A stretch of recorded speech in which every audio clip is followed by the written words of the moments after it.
प्यारे बुजुर्गों, माताओं, भाई और बहनों, सन्मत का रास्ता वो रास्ता जो संतों का नॉलेज, उनकी मत, उनकी शिक्षा हमें देता है। ये हमारे साथ बहुत देर से है। मॉडर्न हिस्ट्री में कबीर साहब ने सन्मत का रास्ता खोल खोल कर सबको समझाया। वो ऐसे समय था जब ये संत महापुरुष नाम की देन बड़ा एक शिष्य को ठोक बजा के देते थे। उनके समय में एक जगह जिसे बुल बुखारा कहा जाता था, वहाँ का राजा इब्राहिम बिन आरम, ये बहुत अच्छा शासक था, अच्छा राजा था, नेक था, जिसका दिल यही चाहता था कि मैं सच्चाई से जीऊँ, सबके लिए अच्छी चीज़ें करूँ। उसने चाहा कि मुझे नाम की देन मिले। वो कबीर साहब के पास आया। वो 12 सालों तक कबीर साहब ने उसे अपने पास रखा। 12 साल के बाद उसे नाम की देन दी। और वो ऐसे समय था जबकि महापुरुष पहले सिर्फ एक ही नाम दिया करते थे, जिससे कि प्रैक्टिस करके शिष्य पहले मंजिल तक पहुंच पाए। उसके बाद ही फिर दूसरा और तीसरा और चौथा और पांचवा नाम। बाबा जैमल सिंह जी महाराज, जिन्होंने बहुत खोज की 5 नामों के जाप की विद्या पाने की, उनके कदम उन्हें कहाँ कहाँ नहीं लेके गए। और फिर किसी योगी ने उन्हें बताया, वो स्वामी जी महाराज के पास पहुँचे और उनसे 5 नामों का जाप पाया। और आस्ते आस्ते हजूर बाबा सावन सिंह जी महाराज के समय से, और फिर संत कृपाल सिंह जी महाराज के टाइम में, और संत दर्शन सिंह जी महाराज के टाइम में हम देख रहे हैं कि जो सन्मत का रास्ता है, इसकी बारिश कई भाई बहनों पर होनी शुरू हो गई। जो शिष्य नाम की देन लेने के लिए आते थे, उन्हें पहली सिटिंग में 5 नामों की देन मिलनी शुरू हो गई। और उन्हें समझाया गया कि उन्हें एक शाकाहारी जीवन व्यतीत करना है, शराब, भंग, चरस, नशे वाली चीज़ों से दूर रहना है, और अपनी ज़िंदगी एक पवित्र ज़िंदगी बनानी है, सद्गुणों से बननी है। और आज दुनिया के कोने कोने में बहुत से भाई बहन हैं जो सन्मत के रास्ते पर चलते हैं। ये रास्ता जो चंद लोगों के लिए था, आज हजारों लाखों के लिए खुल गया है। संत दर्शन सिंह जी महाराज, जिन्होंने बहुत कुछ रूहानियत के बारे में कहा, जैसे जैसे संगत बढ़ती चली गई और जैसे जैसे सत्संग का माहौल था, और उनके समय में और संत कृपाल सिंह जी महाराज के समय में जो उन्होंने देखा, जो उन्होंने अनुभव किया, उसी के बारे में उन्होंने लिखा है। तो उन्होंने इस वर्ष के जरिए ये दर्शाया कि आगे में होगा क्या। एक समय था किसी खास लोगों को ही नाम की देन मिलती थी, और फिर बहुत सी बार जब महापुरुषों की जिंदगी की ओर देखते हैं तो हम देखते हैं कि उनके अंग संग कुछ थोड़े से लोग होते हैं जो उनका बहुत समय इस्तेमाल करते हैं। वो लोग चाहे वो मिशन में किसी तरीके से इन्वॉल्व हों, चाहे उनके रिश्तेदार हों, चाहे उनकी नज़दीकी किसी और कारण उन्हें हो, तो देखते कि ज़्यादा समय संतों महापुरुषों का थोड़े लोगों के साथ गुजरता है और कम समय ज़्यादा लोगों के साथ गुजरता है। तो संदर्शन सिंह जी महाराज जी ने अपनी लाइफ में वो देखा, क्योंकि उन्हें जब वो 16 साल के थे तो रुकावट हुई हजूर बाबा सावन सिंह जी महाराज से मिलने की। 3 दिन तक वो इंतज़ार करते रहे, कड़ी धूप में सेवा में लगे रहे, पत्थर तोड़ते रहे और उन्हें मिलने का कोई मौका नहीं दिया गया। और ऐसे ही संदर्शन सिंह जी महाराज की जब उम्र बढ़ी तो इवन संत कृपाल सिंह जी महाराज के समय पर भी कुछ ना कुछ रुकावटें कभी कभी आ जाती थी। तो उनका दिल बड़ा कोमल था, निर्मल था। वो चाहते थे कि किसी को कोई तकलीफ ना हो।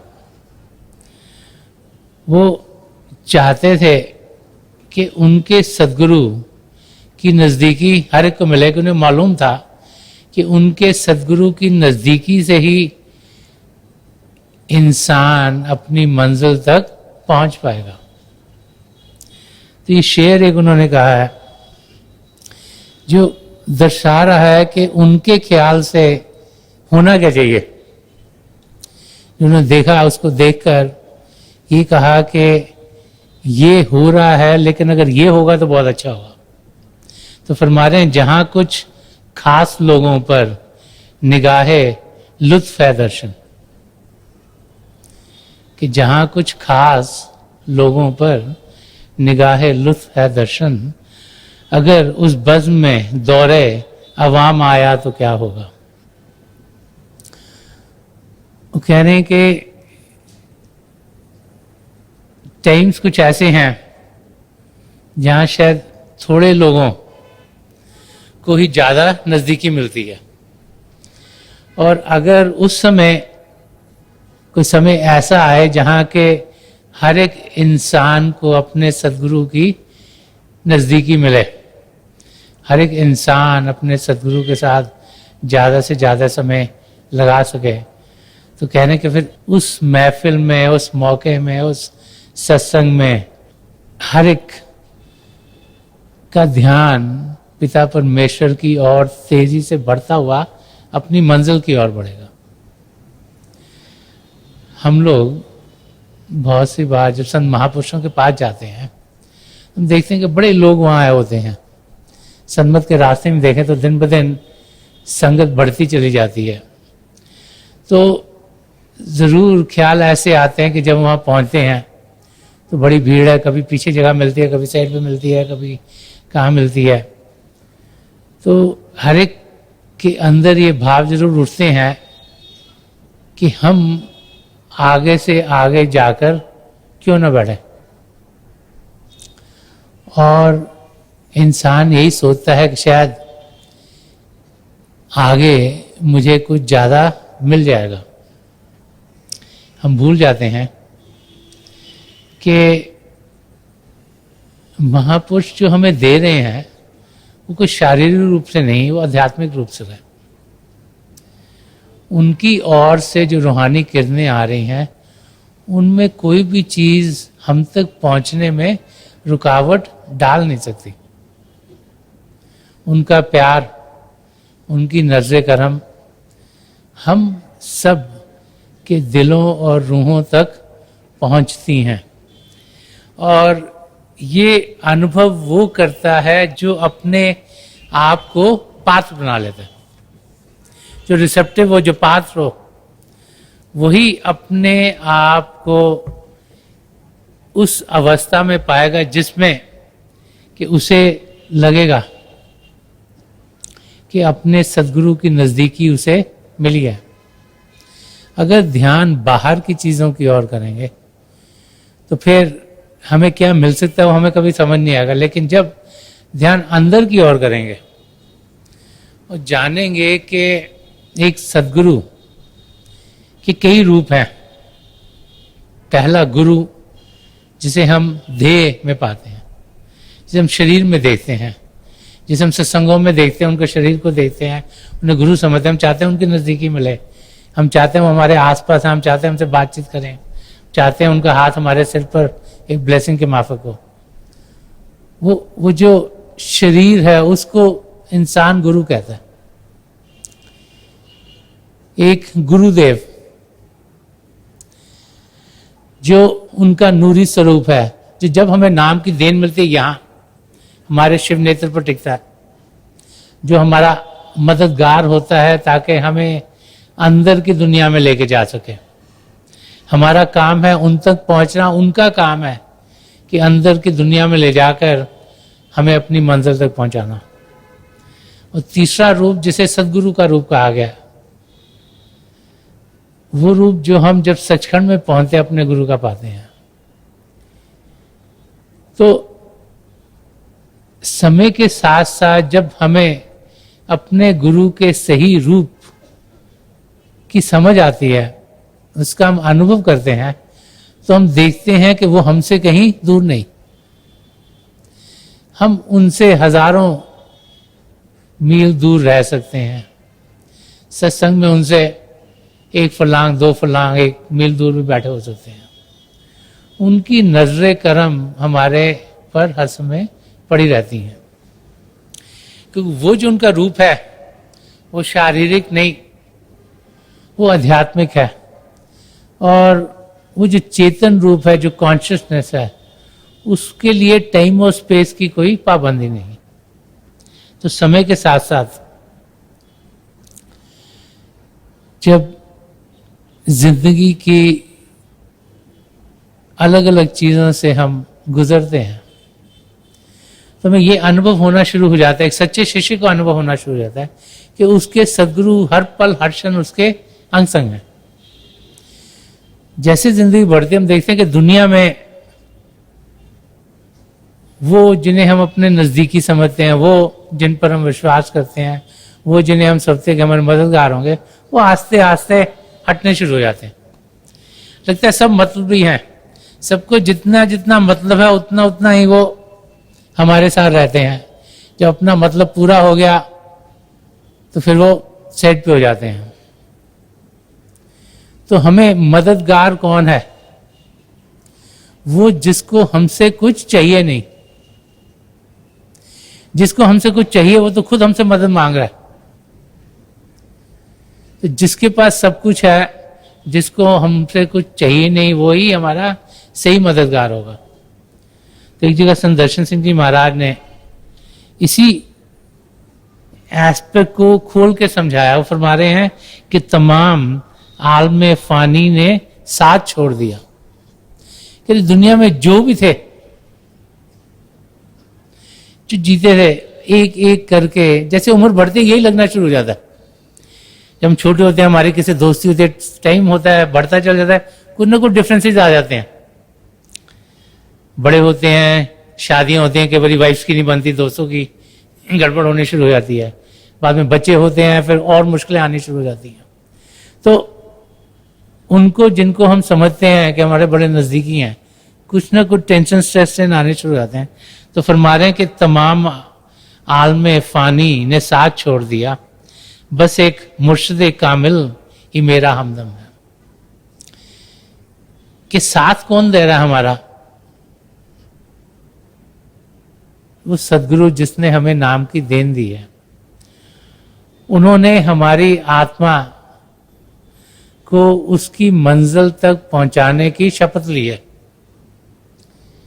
कि वो हमारी आत्मा की रखवाली करेंगे, उसका मिलाप पिता परमेश्वर से कराएंगे और हमें अपनी मंजिल तक पहुंचाएंगे। क्योंकि उन्हें हमसे कुछ लेना नहीं, हमें देना ही देना है। इस करके उनकी मदद हर पल हर क्षण हमारे साथ रहती है। वो चाहते हैं कि हम पिता परमेश्वर से मिलें, वो चाहते हैं हम अपनी मंजिल तक पहुंचे, वो चाहते हैं कि हम 84 लाख जियाजुन से छुटकारा पाए। वो हम सब की खामियों पर पर्दे डालते हैं। वो चाहते हैं कि हम अपनी रूह की तरक्की करा सकें। उन्हें मालूम है कि हम कैसे हैं और हम क्या करते हैं, लेकिन वो हमें एक्सपोज करना नहीं चाहते। संत दर्शन सिंह जी महाराज बार बार यही समझाते थे कि अगर किसी के पास पावर हो तो उसको प्रोटेक्ट करना चाहिए, कि proprietary of power is to protect. कि अगर हम ऐसी अवस्था में हैं जहां पर हमारे ख्यालात औरों पर असर करें, तो हमें चाहिए कि उस एरिया में जो भी हैं, अगर उनमें खामियां हैं तो उनको हम तंग ना करें, उनको किसी तरीके से दूर करने का मौका दें। इसलिए हिस्ट्री में हम देखते हैं कि कोई चोर, कोई लुटेरे, कोई डाकू भी महापुरुषों के अंग संग होते थे और उनकी जिंदगी में फिर बदलाव आना शुरू हो गया।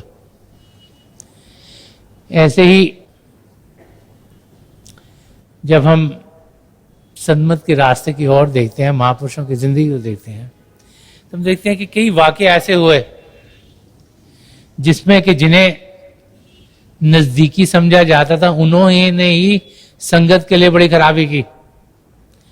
लेकिन महापुरुष सबको प्रोटेक्ट करते हैं, वो चाहते नहीं कि किसी को पब्लिकली ह्यूमिलेट किया जाए, और इसीलिए उनका प्यार, उनका लगाव हर एक के साथ रहा, क्योंकि ऐसे महापुरुष हम सबको प्रेम देने के लिए आते हैं। उनकी यही चाह होती है कि हम अपनी मंजिल की ओर बढ़ें, क्योंकि वो कहते थे कि this is God's work, no one can do it and no one can stop it. कि ये प्रभु का कार्य है, इसको कोई कर नहीं सकता, इसको कोई रोक नहीं सकता। और इसीलिए ऐसे महापुरुषों का प्यार हम सबके लिए रहता था। वो चाहते थे कि हम प्रेम से जिएं, ऐसे जिएं कि किसी को और तकलीफ ना हो। तो एक जगह वो फरमाते हैं कि कहते कि एक एक जर्रे के सीने में धड़कता है दिल। कहते कि सब जगह कुछ ना कुछ वाइब्रेशन चल रही है, हर एक के अंदर दिल है। कि एक एक जर्रे के सीने में धड़कता है दिल, सांस लेती है फजा, खाक भी जान रखती है। कहते कि हर एक चीज में जान है, चाहे वो कीटाणु हो, चाहे जानवर हो, चाहे पक्षी हो, चाहे इंसान हो।